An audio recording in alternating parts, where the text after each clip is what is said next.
આજની ધર્મકથા. પ્રણામ. પરમ પૂજ્ય આચાર્ય ભગવંત શ્રીમદ વિજય પ્રેમ સુરીશ્વરજી મહારાજાનું જીવન ચરિત્ર, એને આપણે સ્વાધ્યાયમાં મગ્નતા સાથે એનો રસ માણી રહ્યા છીએ. પ્રેમ સુરીશ્વરજી મહારાજા એટલે શાસ્ત્રનિષ્ઠ અને શાસ્ત્ર સમર્પિત મહાપુરુષ. એમના જીવનમાં એમના દ્વારા નીકળેલા વચન એટલે શાસ્ત્રાનુસારી વચન. એમનું જીવન એટલે શાસ્ત્રાનુસારી જીવન. એમનો આચાર એટલે શાસ્ત્રાનુસારી આચાર. એમની સામે કોઈ પણ પ્રશ્ન આવે ત્યારે તેઓ શાસ્ત્ર સાપેક્ષ અને શાસ્ત્ર સંદર્ભ સાથે જવાબ આપતા. એમની પ્રજ્ઞા શાસ્ત્રથી અત્યંત પરિકર્મિત હતી. કોઈ પણ પ્રશ્ને દ્રવ્ય, ક્ષેત્ર, કાળ, ભાવ આ બધાને સાપેક્ષ રહી અને શાસ્ત્રાનુસારી માર્ગદર્શન આપવાની એમની એક અદ્ભુત કુશળતા હતી. એમની શાસ્ત્રનિષ્ઠતા કેવી! આટલા મોટા આચાર્ય ભગવંત, અને છતાં કોઈ પ્રશ્નની બાબતમાં જો પોતે થોડાક પણ સ્પષ્ટ ન હોય અથવા થોડો પણ સંદેહ હોય તો એ તુરંત કહી દેતા કે હું શાસ્ત્ર જોઈને જવાબ આપીશ.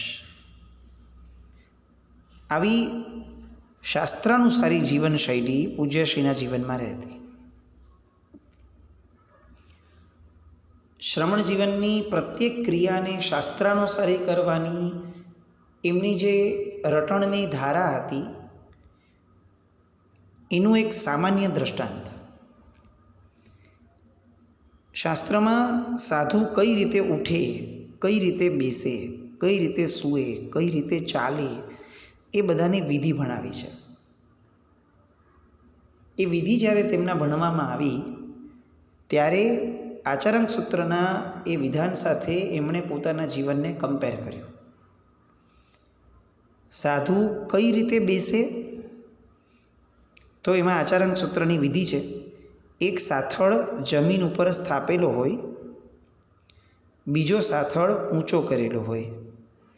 સાધુ એ રીતે બેસે, બંને પગનો અંગ્રેજી એલ, ઇંગ્લિશમાં જે આપણે એબીસીડીમાં એલ શેપ છે એવો એલ શેપનો આકાર થાય એ રીતે સાધુ બેસે. જે દિવસે સાહેબને આ વાંચવામાં આવ્યું એ દિવસથી લઈ અને જીવનના અંત પર્યંત સાહેબજી આ એલ આકારને આચારાંગ સૂત્રની અંદર દર્શાવેલા બેસવાના આસનને એમણે જીવનભર પાડ્યો. આજે પણ પૂજ્ય પ્રેમસુરી મહારાજના જેટલા પણ બેસેલા ફોટા જોવા મળશે ત્યારે એક્ઝેક્ટ આ જ પોસ્ચર આપણને જોવા મળશે. બેસવાનું તો શાસ્ત્ર પ્રમાણે, ચાલવાનું તો શાસ્ત્ર પ્રમાણે, આહાર, વિહાર અને નિહાર શાસ્ત્ર પ્રમાણે. એટલે એમ કહી શકાય કે એમની પ્રત્યેક ક્રિયા, પ્રત્યેક વ્યવહાર આગમોક્ત વિધિપૂર્વકના હતા અને દરેક ક્રિયા અપ્રમત્ત ભાવે યત્નાપૂર્વક કઈ રીતે થઈ શકે એ એમનો સૌથી મહત્વનો પ્રયાસ રહેતો. બીજા કેટલાક દ્રષ્ટાંતો કે જેના દ્વારા આપણે એવું કહી શકીએ કે એમનું જીવન એ શાસ્ત્ર આજ્ઞાના પ્રતિબિંબ જેવું બની ગયું હતું. શાસ્ત્રની સાધુ ભગવંતો માટેની આજ્ઞા છે એગભત્તમ ચ ભોયણમ, એટલે કે નિત્ય એકાસણ. પૂજ્યશ્રીએ ચારિત્ર લીધા પછી છેક સુધી આ નિત્ય એકાસણ નામની આજ્ઞાને એમને નિરંતરપણે પાડી. શાસ્ત્રની બીજી આજ્ઞા છે ત્રીજા પ્રહરમાં આહાર અને નિહાર થવો જોઈએ. એક પ્રહર એટલે 3 કલાક અપ્રોક્સિમેટલી. એટલે આપણે કલ્પના કરીએ કે સમજો 7 વાગ્યાનો સૂર્યોદય હોય તો 2 પ્રહર માટે 6 કલાક જોઈએ, એટલે કે 7 થી 10, 10 થી 1, એટલે ત્રીજો પ્રહર આવશે 1 થી 4નો. 1 વાગ્યા પહેલાં આહાર ગ્રહણ નહીં જ કરવાનું, એકાદશનું હોય તો પણ નહીં. અને નિહાર માટે પણ, એટલે કે સ્તંડિલ વગેરે જવા માટે પણ આ જ સમય 1 થી 4નો સમય પૂજ્યશ્રીએ જીવનમાં આ જીવનભર માટે પાળ્યો. ગુજરાતની ગરમી અને લૂ આપણે બધા જાણીએ છીએ કે કેવી હોય છે, અને મહત્તમ સમય ગુજરાતમાં એમનો પસાર થયો. આપણે આ ખાલી કલ્પનાઓ કરીએ કે એમના આહાર અને નિહાર આ 1 થી 4 વાળા ત્રીજા પ્રહરમાં કેવા ગજબનાક અપ્રમત્ત ભાવે થયા હશે. શરીરનું મમત્વ તો જાણે દીક્ષા લેતા જ એમનું ઓગળી ગયું હશે, એવું સાહેબનું જીવન હશે. સાધુ માટેની ત્રીજી આજ્ઞા 5 પ્રહરનો સ્વાધ્યાય. પૂજ્યશ્રીના સ્વાધ્યાય જીવનના અનેક પ્રસંગો છે. એકવાર સાહેબ રાજનગરમાં બેઠા હતા, કંઈક ભણવાનું ચાલ્યું, સ્વાધ્યાય કરતાં કરતાં મગ્ન થઈ ગયા. કસ્તુરભાઈ શેઠ સાહેબની સાથે મળવા આવ્યા. સાહેબને એમણે દૂરથી વંદન કર્યા. સાહેબ ભણતા હતા. સાહેબને તો ખ્યાલ જ ન આવ્યો કે એમને કોઈ મળવા આવ્યું છે. આ બાજુ નાના મહાત્મા પૂજ્યશ્રીને કહેવા જતા હતા કે સાહેબ આપને મળવા આવ્યા છે, પણ કસ્તુરભાઈ શેઠે એમને રોક્યા કે ના, રહેવા દો. એમને એમ થયું કે 2-3 મિનિટમાં તો તરત મહાત્મા જોશે જ. એ બેસ્યા. સાહેબને ખાલી નિરખ્યા કરતા હતા. બેસતા બેસતા 1 કલાક થયો. લગભગ 65 થી 70 મિનિટે પૂજ્યશ્રીનું ધ્યાન ઉપર ગયું, માથું ઉપર થયું, અને એમને જોયા કસ્તુરભાઈ શેઠને. એને બહુ સહજ ભાવે પૂછ્યું, આપ તમે આવ્યા છો? બોલો, શું હતું? અને ત્યારે કસ્તુરભાઈ શેઠે કીધું કે હું સાહેબ જે માટે આવ્યો હતો એ મારી ધારણા કરતાં પણ વધુ સફળતાને પામ્યો. મેં જીવનમાં સ્વાધ્યાય મગ્ન આ શબ્દ સાંભળ્યો હતો. આજે સાહેબ મેં પ્રત્યક્ષ 1 કલાક માટે અનુભવ્યો. આવી અદ્ભુત સ્વાધ્યાય મગ્નતા મેં મારા જીવનમાં કલ્પી પણ નથી, જોઈ તો નથી જ, કલ્પી પણ નથી. આવો સ્વાધ્યાય પ્રેમ પૂજ્યશ્રીના જીવનમાં રહ્યો. છેક 81 વર્ષની ઉંમરે પૂજ્યશ્રી પંચસૂત્ર ભણવા બેઠા હતા. 81 વર્ષની ઉંમરે નવું ગોખવાનું એમણે શરૂ કર્યું હતું. રીતસર નાના બાળકની જેમ ગોખે, અને સાથે નાના મહાત્માઓ હોય તો એ નાના મહાત્માઓને ગાથાઓ આપે. ક્યાંક અટકે તો નાના મહાત્માઓને પૂછે. સ્વાધ્યાય એ ફક્ત શાસ્ત્રોની ગાથાઓને બોલવું એમ નહીં. સ્વાધ્યાય એટલે શાસ્ત્રની ગાથાઓમાં જીવવું. ગાથાઓ ગોખવાથી પંડિત બની શકાય, વિદ્વાન બની શકાય, પણ જ્ઞાની ન બની શકાય. જ્ઞાની એ જ છે કે જે સંવેદનશીલ છે, જે શાસ્ત્રોની દરેક વાતોમાં સંવેદનાને ભળાવી શકે છે. જડતાથી કોઈ વસ્તુને પકડી રાખે એ જ્ઞાની ન હોઈ શકે.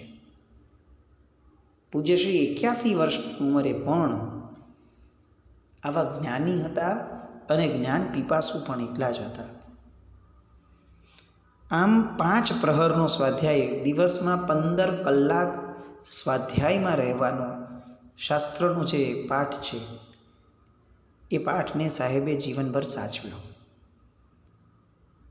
સાહેબ જે પ્રભાવક બન્યા હતા આચાર્યપણા અથવા મુનિપણાથી જ, એ પ્રભાવકતાના પર્યાયની અંદર 15 કલાકમાં સ્વાધ્યાયમાં જીવવું એ અશક્ય પ્રાય લાગે આપણને. અને તેમ છતાં શાસનના આટલા વિશાળ કાર્યો વચ્ચે પણ એમણે શાસનની, શાસ્ત્રની આ આજ્ઞાને નિતાંતપણે પાળી. સાધુ સમિતિ ગુપ્તીનું અણિશુદ્ધ પાલન કરે. પૂજ્યશ્રીએ પોતાની જીવનશૈલી જ એવી બનાવીને રાખી હતી કે એમના જીવનમાં સહજપણે સમિતિ અને ગુપ્તિનું પાલન થઈ જતું અને એ પણ અપ્રમત્ત ભાવે થતું. પછી પારિષ્ઠાપનિકા સમિતિ હોય કે વચન મુક્તિ, સમિતિ અને ગુપ્તિ બધી જ વસ્તુઓમાં સાહેબ શાસ્ત્ર આજ્ઞા પ્રમાણે ચાલતા. પૂજ્યશ્રીની મહાવ્રતોની વિશુદ્ધિ પણ એવી, એમની આહારચર્યા એટલી નિર્દોષ. સામાન્ય માણસ કદાચ એમ કહી શકે કે મેં માસક્ષમણ કર્યા, મેં સિદ્ધિતપ કર્યા, છઠના પારણે છઠ કર્યા, કદાચ આપણે આટલી બધી તપશ્ચર્યાઓ બહુ વિપુલ પ્રમાણમાં પ્રેમસુરીશ્વરજી મહારાજાના જીવનમાં કદાચ જોઈ ન શકીએ, પરંતુ એમની આહારચર્યા જેણે જોઈ છે એ ચોક્કસપણે એવું કહી શકે કે એમની આહારચર્યા એ સ્વયં તપ હતા. આગળ ઘણી બધી વાતો આહારને લગતી સાહેબના આપણે જોવાની છે, પણ અહીંયા શાસ્ત્ર આજ્ઞા પ્રમાણેની આહારચર્યાની વાત કે સાહેબનું જીવન એ એમની આહારચર્યા એ અદ્ભુતતાનું શિખર હતું. સાધુને બીજી એક આજ્ઞા, ગ્લાનની વૈયાવચ. સાહેબના જીવનમાં આવા અઢળક પ્રસંગો આપણે જોશું. અઢળક પ્રસંગો છે કે જે પ્રસંગો સાંભળીએ ને આપણને આમ રૂવાડા ઊભા થઈ જાય કે શું સાહેબની ગ્લાન પ્રત્યેની ભક્તિનો ભાવ હતો. વર્ધમાન સ્વામી ભગવાન એમ કહીને ગયા કે જે ગ્લાનની સેવા કરે છે એ મારી સેવા કરે છે. આ વચન જ્યારથી એમના શ્રવણમાં આવ્યું ત્યારથી કોઈ પણ સમુદાયના કોઈ પણ પ્રકારના સાધુ ભગવંત એમને સમાચાર મળ્યા કે ગ્લાન છે અને વયા વચ્ચેની જરૂર છે, બીજી ક્ષણે એ પોતાના પાસે રહેલા ગુરુ ભગવંતો મહાત્માઓને તાત્કાલિક એમની વયાવચ માટે રવાના કરી દેતા. ન સમુદાય ભેદ નડે, ન આચાર ભેદ નડે, ન ગચ્છનો ભેદ નડે. સાહેબનું વિઝન, સાહેબની ગ્લાન પ્રત્યેની ભક્તિની ભાવના કમાલ લાગે આપણને. હજી એક બાબત કે જેમાં આપણને આમ શું કહેવું ને એ પણ બહુ જ આશ્ચર્ય લાગે. એકવાર પૂજ્ય પન્યાસ રવિ વિજયજી મહારાજ સાહેબ, એમણે સાહેબને અચાનક પૂછ્યું, સાહેબ રાત્રે આજે ગઈકાલે હું જાગ્યો હતો ત્યારે આપ શ્રી સંતારામાં બેસીને સ્વાધ્યાય કરતા હતા. સાહેબ રોજ રાત્રે આ રીતે જાગી જાઓ છો? અને ત્યારે પ્રેમસુરી મહારાજ સાહેબે જે જવાબ આપ્યો ને એ જવાબ મસ્તક ઊંચું રાખીને કદાચ સાંભળી પણ ન શકાય એવો હતો. આપણું મસ્તક ઝૂકી જાય એવો એ જવાબ. પૂજ્યશ્રીએ કીધું, રવિ વિજય, મેં શાસ્ત્રમાં વાંચ્યું છે કે રાત્રે બધા મુનિઓ સૂઈ જાય ત્યારે કોઈએ વસ્તી પાલક તરીકે જાગવું જોઈએ, નહીતર બધાની ઉપધિ ઉપહત થઈ જાય. બધા મુનિઓ તો સૂતા છે, થાક્યા હોય, આખો દિવસ કેટલી સ્વાધ્યાય વગેરે ક્રિયાઓ કરે છે. એટલે એ દિવસથી મેં નક્કી કર્યું કે જ્યારે બધા જ મુનિઓ સૂઈ જશે ત્યારે હું જાગી જઈશ, અને પરોઢિયે 4-5 વાગે જ્યારે બધા ઉઠી જશે, જાગી જશે, ત્યારે હું થોડોક આરામ કરી લઈશ. અને આ રીતે આખી રાત સ્વાધ્યાયની અંદરમાં મારી ખૂબ સુંદર રીતે પસાર થાય છે. લગભગ એમની સ્વસ્થતા રહી ત્યાં સુધી આટલા મોટા દીર્ઘ પર્યાયમાં સાહેબ આ રીતે જ રાત આખી જાગીને રહેતા. સાધુ માટે આજ્ઞા છે કે સાધુ રાત્રિના વચલા 2 પ્રહરમાં જાગરણ કરે. પહેલો પ્રહર અને છેલ્લો પ્રહર, એમાં એ થોડીક નિદ્રા લે. આપણે કદાચ આમ કલ્પના કરીએ કે 7 વાગ્યાનો સૂર્યાસ્ત હોય તો 7 થી 10, 10 થી 1 આ 2 પ્રહર, 1 થી 4 અને 4 થી 7 આ 1 થી 4નો જે સમય છે એમાં સાધુ ઊંઘ ન કરે. સાધુને સૂવું છે તો એ 10 થી 1માં એ નિદ્રા લે, અને ત્યારબાદ 4 થી પછીનો જે પણ થોડો ઘણો સમય હોય એમાં એ નિદ્રા લે, પરંતુ રાત્રિના વચલા જે 2 પ્રહર છે એમાં એ જાગરણ કરે. આપણે કેટલી કઠિન સાધના લાગે, પણ સાહેબે પોતાના જીવનની અંદરમાં આ કઠિન સાધનાને એમનું રૂટીન બનાવી લીધેલું હતું. કારણ કે પૂજ્યશ્રીને શાસ્ત્ર વચનો કંઠસ્થ કે હૃદયસ્થ નહોતા. શાસ્ત્ર વચનો એ એમની માટે જીવનસ્થ હતા. એ શાસ્ત્રને દર્પણની જેમ વાંચતા અને સેમ વે શાસ્ત્રના દર્પણમાં પોતાનું પ્રતિબિંબ જોતા, પોતાના દોષો સુધારતા અને પોતાના જીવનને શણગારતા. પાપથી નિવૃત્તિ અને ધર્મમાં પ્રવૃત્તિ, આ બંને વાતો સાહેબના જીવનની અંદરમાં ખૂબ સ્પષ્ટપણે જોઈ શકાય એવી હતી. એકવાર એમણે વાંચ્યું આ જ અંગેની વાત કે રાત્રિના 2 પ્રહરમાં સૂઈ જાય તો પ્રાયશ્ચિત આવે. તો ત્યારે એમણે મહાત્માઓને, આજુબાજુ પોતાના શિષ્યો વગેરેને જણાવી દીધું કે આજ પછી મને કોઈએ આ સમયની અંદરમાં જાગવા માટેનો સૂવા માટેનો આગ્રહ નહીં કરવો. એમની શાસ્ત્રજ્ઞતા કેવી એનું એક સિમ્પલ એક્ઝામ્પલ છે. આટલો બધો સ્વાધ્યાય થાય ત્યારે શાસ્ત્રજ્ઞતા કેવી પ્રગટે છે. સિનોર ગામમાં ચાતુર્માસ હતું. પન્યાશ્રી રવિ વિજયજી મહારાજ સાહેબ, એમણે સાહેબને એકવાર પૂછ્યું કે શાસ્ત્રોમાં ક્ષાયિક સંકેતિના 3 કે 4 ભવ કયા છે? કૃષ્ણ મહારાજા, દુપસાસુરી, આ બધા ક્ષાયિક સંકેતી જીવો છે, પણ એમના 5 ભવની વાત આવે છે. તો સાહેબ આ પરસ્પર વિરુદ્ધ વાતો આવે છે, તો એ બેવનો મેળ કઈ રીતે પાડવો? પ્રશ્ન કેટલો કઠિન હતો. બંને કોન્ટ્રોવર્શિયલ વાતો, ડિફરન્સ થોડોક હતો, પણ છતાં પણ મેળ નહોતો ખાતો. સાહેબ કદાચ આવું કહી શક્યા હોત કે ભાઈ આ વાત તો વિચારણીય છે, જોઈએ. પરંતુ તરત સાહેબે સમાધાન આપ્યું કે જુઓ, ક્ષાયિક સંકેતી જીવ મૃત્યુ પામી અને દેવલોકમાં જાય અને પાછો મનુષ્ય થાય અને મોક્ષે જાય, એ અપેક્ષાએ ક્ષાયિક સંકેતીના 3 ભાવ. એટલે શાસ્ત્રની જે આ વાત છે એ અહીંયા સ્પષ્ટ થાય છે કે 3 ભાવ શાસ્ત્રના હોય છે.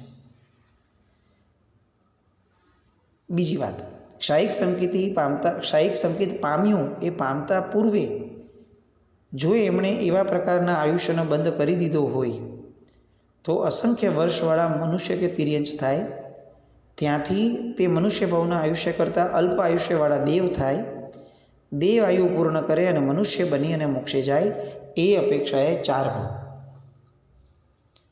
3 ભાવ કઈ રીતે, 4 ભાવ કઈ રીતે, આ બંને સાહેબે તરત સ્પષ્ટતા આપી. હજી સાહેબ વાત આગળ વધારે છે કે ઉપર મુજબની પ્રક્રિયામાં ચોથા મનુષ્યના ભાવમાં જો સંઘયણ આદિની સામગ્રી ન મળે તો એના ભાવે સીધા મોક્ષમાં જઈ શકે નહીં. કારણ કે મોક્ષમાં જવું હોય તો પહેલું સંઘયણ જોઈએ.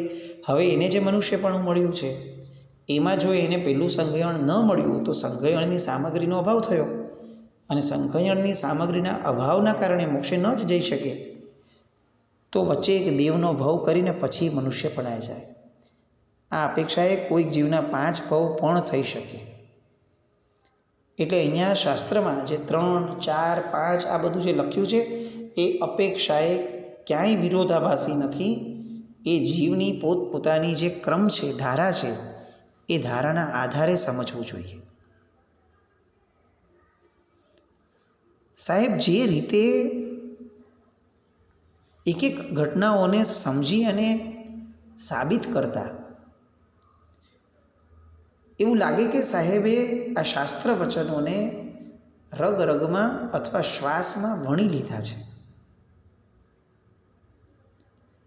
સાહેબજીનો જ્યારે પાછલી ઉંમરનો સમય હતો ત્યારે શ્વાસની ખૂબ તકલીફ હતી, અને એ જોઈને એ જ્યારે સંશોધન માટે પાના કે પ્રૂફ વાંચતા હતા, એ એક નાના મહારાજે એમની તકલીફ જોઈ અને એ પાના કે પ્રૂફ એમની પાસેથી લઈ લીધા. એ જ સમયે કેટલાક શ્રાવકો આવ્યા. એક શ્રાવકે પૂછ્યું, સાહેબ, શ્વાસ ઘણો ચડી રહ્યો છે. અને ત્યારે સાહેબ એમને કહે છે કે તમારે મારી શ્વાસની ગતિ શાંત કરવી છે તો મને વાંચવાના પાના મારા હાથમાં પાછા આપો, કારણ કે સ્વાધ્યાય કરીશ તો મારું શ્વાસનું દર્દ ક્યાંય પલાયન થઈ જશે. પેલા શ્રાવકો કંઈ બોલે એ પૂર્વે સાધુ ભગવંત કે જેમણે આ પાનાઓ સાહેબના રાગના કારણે લઈ લીધા હતા, એમને ખ્યાલ આવ્યો કે આ અસામાન્ય વ્યક્તિ છે. સામાન્ય વ્યક્તિ હોય તો વાત અલગ છે, અસામાન્ય વ્યક્તિ છે, એટલે એની માટે તો કોઈ પણ પ્રકારે મારા વિચારધારાનો ભાવ મારે ચલાવાયા જ નહીં. એમણે પાના પાછા આપી દીધા. હજી એક પ્રસંગ. રાધનપુરના પંડિતવર્ય હરગોવનભાઈ ઉપાશ્રયમાં આવ્યા. સાહેબે કીધું કે ભાઈ હમણાં પ્રવચન ચાલે છે, પ્રવચન પછી અંદર જવાશે. એટલે પેલા ભાઈએ કીધું કે મારે પ્રેમશ્રી મહારાજનું કામ છે, એ તો આમ પણ પ્રવચન નથી આપતા, કર્મ વિષય શાસ્ત્ર વિષયક અને શંકાઓ વગેરે છે, તો એમનું સમાધાન એમના સિવાય બીજું કોઈ નહીં આપી શકે. એટલે સાહેબે કીધું કે સાહેબ અંદર બિરાજમાન છે, એમને મળવાનું હોય તો જઈ શકાશે. અને પંડિતજી પૂજ્યશ્રી પાસે પહોંચ્યા, વંદન કરી પ્રશ્નો પૂછ્યા. જે શંકાનું સમાધાન વર્ષોથી નહોતું મળ્યું એ સમાધાન એક જ બેઠકમાં એમને મળી ગયું. હજી બારે પ્રવચન પૂર્ણ ન થાય એ પહેલાં આ હરગોવનભાઈ પંડિતજી લગભગ 27 જટિલ પ્રશ્નોના ઉત્તર લઈ અને બહાર નીકળી પણ ગયા. શું સાહેબની ગ્રીપ હશે એની કલ્પના આપણે કરી શકીએ. કયો પ્રશ્ન એવો હશે જે સાહેબને પેચીદો લાગતો હશે. આવો ઉત્તમ સ્વાધ્યાય જેમના જીવનમાં હતો, આવી ઉત્તમ શાસ્ત્રની પ્રત્યેની વફાદારી, શાસ્ત્રો પ્રત્યેની અનહદ બહુમાનની ધારા જેમના જીવનમાં હતી, એવા પૂજ્ય પ્રેમ સુરીશ્વરજી મહારાજાના ચરણોમાં કોટિશઃ વંદના કરીએ. આજે ફાગણ સુદ તેરસ, આજે શત્રુંજય બધાના હૃદયમાં પૂજાશે. આજે આ દિવસે આપણે ખરેખર સંકલ્પ કરવા જેવો છે. શત્રુંજય મહાન, શત્રુંજયની યાત્રા કરનારા મહાન અને શત્રુંજયની રક્ષા કરનારા પણ મહાન. જે લોકો વર્ષોથી શત્રુંજયની યાત્રાઓમાં સેવા આપે છે, જે લોકો શત્રુંજય ઉપર આવેલા કચરાઓને વર્ષોથી યુવાનો ભેગા થઈ અને જે રીતે શત્રુંજયને શુદ્ધ કરવા માટેની શત્રુંજય પ્રત્યેની બહુમાનની ધારા ચલાવે છે, એ બધા કાર્યકર્તાઓ પણ મહાન.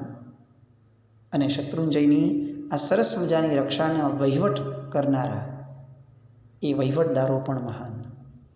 આપણા દ્વારા કોઈની પણ નિંદા ન થાય, ક્યારે પણ તીર્થલંગેની કોઈ પણ ધારા આપણા દ્વારા આશાતનાના ભાવમાં ન વહી જાય, એવા શુભ સંકલ્પ દ્વારા આજના દિવસનો સરસ મજાનો આનંદ આપણે લઈએ. એ જ શુભ મંગલ કામના. જીનાગના વિરુદ્ધ કંઈ પણ બોલાયું હોય તો મિચ્છામિ દુક્કડમ. જૈનમ જયતિ શાસનમ.